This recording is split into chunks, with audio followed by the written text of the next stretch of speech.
नमस्कार शेतकरी मित्रांनो, आज आपण या व्हिडिओच्या माध्यमातून खूप महत्त्वाच्या विषयावर चर्चा करणार आहोत। बरेचसे शेतकरी उन्हाळ्यामध्ये सुरुवातीला अनेक वेलवर्गीय पिकांची लागवड करतात, जसे की काकडी, कलिंगड, कारले, खरबूज, टरबूज, दोडका असे पिके विविध लावतात।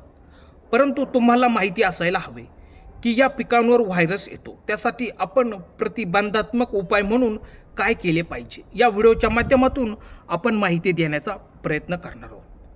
जर तुम्ही अजूनही आमच्या शेतकरी मित्र चॅनलला जर सबस्क्राईब केलेले नसेल तर व्हिडिओ आवडला तर लाईक, शेअर, कमेंट्स करायला विसरू नका। व्हिडिओ स्किप न करता बघावा, जेणेकरून आपल्याला पूर्ण माहिती मिळेल।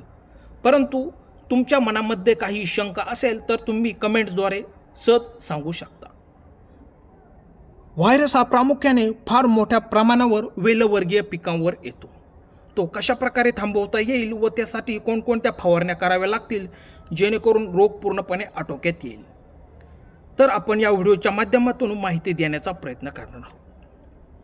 बरेचसे शेतकरी प्रामुख्याने भाजीपाला पिकाची लागवड करतात, तर मार्केटमध्ये भाजीला मोठ्या प्रमाणात मागणी असल्याने शेतकऱ्यांसाठी खूप फायद्याचे भाजीपाला पीक ठरले आहे। त्यानंतर वेळ येते ती वेलवर्गीय पिकांची। ही वेगवेगळ्या प्रकारची आहेत, त्यात भोपळा, दोडका, कारले, तोंडली, करटुले या पिकांना पण बाजारात खूप मोठ्या प्रमाणात मागणी असल्याने भावही चांगला मिळतो। या पिकांची लागवड शेतकरी मोठ्या प्रमाणावर करतात, पण एक लक्षात घ्या, या पिकांवर मोठ्या संख्येने व्हायरस नावाचा रोग येतो। त्याकडे ताबडतोब लक्ष दिले नाही तर तो पूर्णपणे आपले पीक 15 ते 20 दिवसांत संपून टाकतो। तर या रोगावर कशा प्रकारे नियंत्रण मिळवून आपले वेलवर्गीय पीक वाचवली जातील, त्यासाठी आपण योग्य वेळी फवारणी या ठिकाणी केली पाहिजे, जेणेकरून आपले पीक वाचून त्यातून भरघोस उत्पादन निघेल, तर ती एक आपली शेती परवडणारी शेती ठरू शकेल। एक लक्षात घ्या, तुमच्या पिकावर व्हायरसचे संकेत दिसले म्हणजेच पानांवर पिवळे डाग, काळे डाग, करपल्यासारखे किंवा वेली वाळल्यासारखे वाटले तर तुम्हाला या ठिकाणी एक गोष्ट करावयाची आहे, तर तुम्ही व्हायरोबॅन वापरू शकता।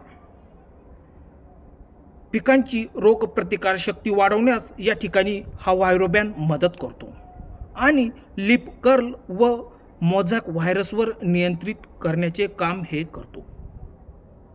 मित्रांनो, यांचे प्रमाण तुम्हाला 2 किंवा 2.5 मिली प्रति लिटर पाणी घेऊन फवारणी करावी लागेल। मित्रांनो, मी कोणत्याही कंपनीच्या प्रमोशनसाठी जाहिरात करत नाही, परंतु शेतकऱ्यांच्या फायद्याची माहिती या आपल्या व्हिडिओच्या माध्यमातून देण्याचा प्रयत्न करणार आहोत। त्याच्याबरोबर तुम्ही एक दुसरी फवारणी पण करू शकता। आरेना गोल्ड हे घेऊन याचे प्रमाण 15 लिटर पाण्यासाठी 25 ml घ्यावायचे आहे। त्याच्यासोबत तुम्ही मायक्रोडिलचे चिलेटेड हे घ्यावायचे आहे। त्याच्यासोबत तुम्ही एखादे स्टिकर घेऊन फवारणी या ठिकाणी करून घ्यावायची आहे। मित्रांनो, आशा करतो की तुम्हाला व्हिडिओ आवडला असेल तर लाईक करा, शेअर करा, सबस्क्राईब करा। धन्यवाद शेतकरी मित्रांनो।